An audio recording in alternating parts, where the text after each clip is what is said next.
what I look at is what in the long run is in the best interest for the human race. And I know it's very philosophical and it's not very science, but that's what I believe. And so I think because I have a belief in humanity that as a species we're highly evolved, and number two, as particularly as Americans, we tend to be, when left to our own selves, we can be very intuitive, and we can be very clever with how we take technology and use it to our advantage.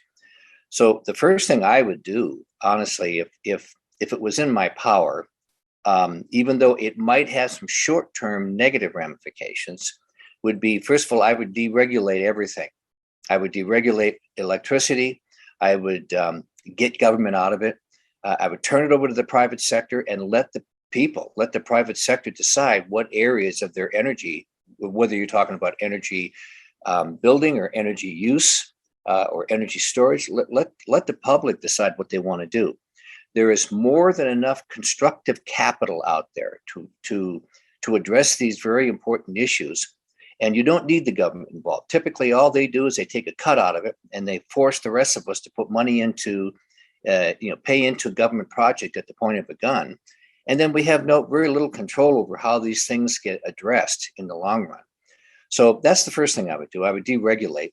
And then secondly, what I would do is if we were fully deregulated, I would allow for an open, frank discussion about the various forms of energy, how it is made, and then how is it distributed. So, for example, discussions that are really, it's hard in the US today to have a discussion with anyone, particularly if you're at odds, if you don't agree with someone. It would be hard, if I had one perspective on climate change and you had another, most of the time it ends up being a screaming match, as opposed to saying, hey, here's my position, here's my backup, and you could say, well, here's my position, and here's my backup. In the case of energy, for example, I think there's been way too much emphasis on renewable sources such as solar and wind.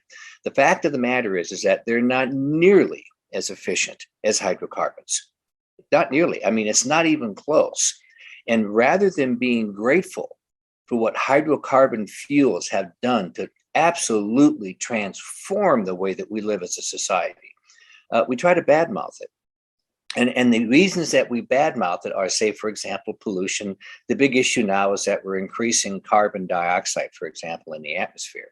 And honestly, there's no scientific proof that I've seen that shows that adding carbon dioxide into the atmosphere does anything bad. So even the basic premise of these discussions are hard to find.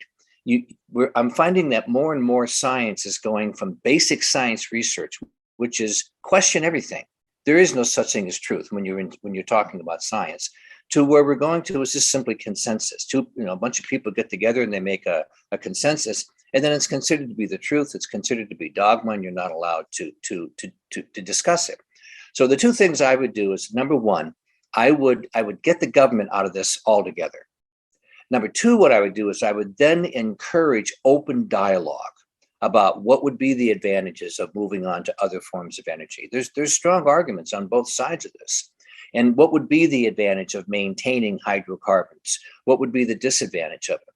And regardless about how I feel, at least it would be nice to get this stuff out in the open so we can at least start talking about it. Versus now, what I see is that there really isn't much of a discussion. It just seems to be mostly arguing and screaming back and forth.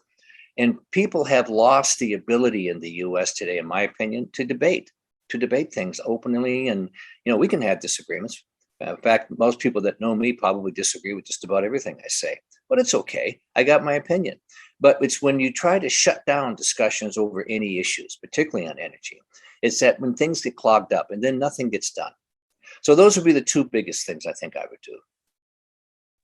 And by the way, I don't know, Justin, that it would have a short-term bad effect. I think certainly long-term, it would be a really positive effect. And we could just as easily see positive aspects come from that right away.